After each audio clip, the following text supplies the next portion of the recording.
అంతులేని కథలాగా సాగే టీవీ సీరియళ్లకు సైతం శుభంగాడు పడుతుందేమో గానీ టెక్కలి థియేటర్లో ఆడుతున్న దువ్వాడ కుటుంబ కథా చిత్రానికి మాత్రం ఎండ్ కార్డ్ పట్టలేదు.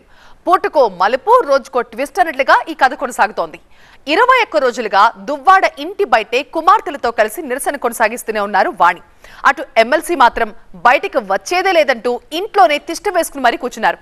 మరి ఈ ఇంట్లో శ్రీను వాకిట్లో వాణి సిరీస్ కి ముగింపెప్పుడు? ఫస్ట్ సీజనేనా, సెకండ్ సీజన్ కూడా ఉంటుందా?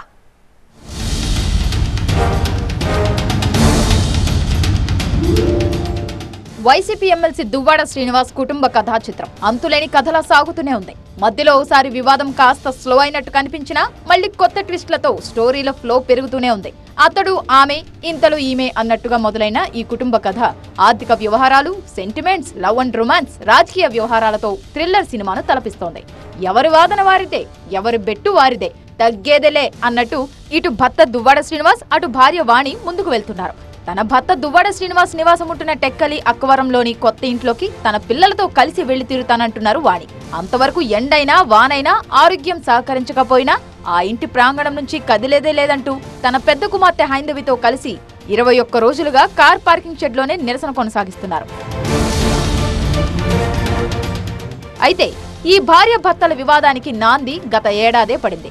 ఎన్నికలకు ఏడాదిన్నర ముందు ఎమ్మెల్సీ దువ్వాడ శ్రీనివాస్ వాణి మధ్యకు దివ్యల మాధురి అని ఎంట్రీ ఇచ్చింది. పార్టీ కార్యక్రమాల్లో యాక్టివ్ గా ఉంటూ శ్రీనివాస్ కు దగ్గరైంది. దీంతో శ్రీనివాస్ వాణిల మధ్య మనస్పర్ధలు పెరిగాయి. దీంతో 2023 ఆగస్టులో అక్కవరం జాతీయ రహదారి పక్కన 20 సెంట్లు స్థలాన్ని కొనుగోలు చేసి కొత్త నివాసాన్ని ఏర్పాటు చేసుకున్నారు శ్రీనివాస్. ఇంటి నిర్మాణం పూర్తి కాకుండానే గృహప్రవేశం కానిచ్చేశారు. సీన్ కట్ చేస్తే ఈ నెల 8వ తేదీ సాయంత్రం శ్రీనివాస్ కుమార్తెలు హైందవి, నవీనాలు శ్రీనివాస్ నివాసం ఉంటున్న కొత్త ఇంటి ముందు ప్రత్యక్షమయ్యారు. తన తండ్రిని కలిసేందుకు వచ్చామని, ఇంట్లోకి వెళ్తామని తెలిపారు. అయితే ఇంటి గేటు తీయకపోవడంతో కారులోనే ఉండి నిరసన తెలిపారు. తొలి రోజు కుమార్తెలు నిరసనకు దిగితే మరుసటి రోజు సీన్లోకి ఎంట్రీ ఇచ్చారు భార్య వాణి. అప్పుడు కూడా గేట్లు తెరవకపోవడంతో బలవంతంగా ఇంట్లోకి ప్రవేశించేందుకు ప్రయత్నించారు. ఈ క్రమంలో ఉద్రిక్త పరిస్థితి నెలకొంది. ఇరుపక్షాల ఫిర్యాదులతో పోలీసులు కేసు కూడా నమోదు చేశారు. అప్పటి నుంచి అక్కడే ఉండి నిరసన కొనసాగిస్తున్నారు వాణి. ఇంతలో సీన్లోకి వచ్చిన మాధురి అనే మహిళ వాణి తనపై చేసిన ఆరోపణలతో కుటుంబానికి దూరమై రోడ్డున పడ్డానని ఆవేదన వ్యక్తం చేశారు. అలాంటి సమయంలో శ్రీనివాస్ తనను ఆదరించారని చెప్పుకొచ్చారు. శ్రీనివాస్ కొత్తగా నిర్మించిన ఇంటి కోసం 2 కోట్లు అప్పు ఇచ్చానని, తనకు కూడా ఆ ఇంటిపై హక్కు ఉందని ప్రకటించారు. అటు ఇంటి కోసం స్థలం అమ్మిన చింతాడ పరమేశ్వరరావు కూడా ఆ ఇంటిపై అసలు హక్కుదారుణ్ణి తానేనని ప్రకటించారు.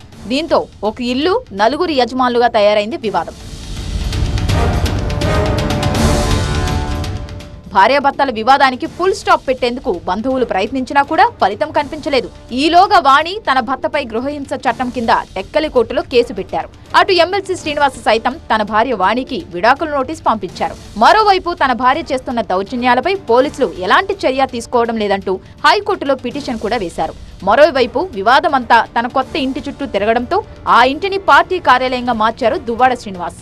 మరోవైపు ఈ కుటుంబ వ్యవహారంతో పార్టీకి చెడ్డ పేరు వస్తుండటంతో నియోజకవర్గ ఇన్ఛార్జ్ పదవి నుండి దువ్వాడ శ్రీనివాస్ ను తొలగించింది వైసీపీ అధిష్టానం. ఆ బాధ్యతలను కళింగ కార్పొరేషన్ మాజీ చైర్మన్ పేరాడ తిలక్ కు అప్పచెప్పింది. తాను ఇంటి నుంచి బయటకు వెళ్తే ఎక్కడ వాణి లోపలికి చొరబడతారో అన్న భయంతో బయటకే రావడం లేదు ఎమ్మెల్సీ దువ్వాడ. ప్రభుత్వ పార్టీ కార్యక్రమాలకు కూడా హాజరు కావడం లేదు. దీంతో ఈ కుటుంబ కథా చిత్రానికి ఎప్పటికీ శుభం కార్డు పడుతుందో అర్థం కావడం లేదు. మరోవైపు వివాదంలో చోటు చేసుకుంటున్న మలుపులు, ట్విస్టులు జిల్లా రాజకీయాలను రక్తి కట్టిస్తున్నాయి.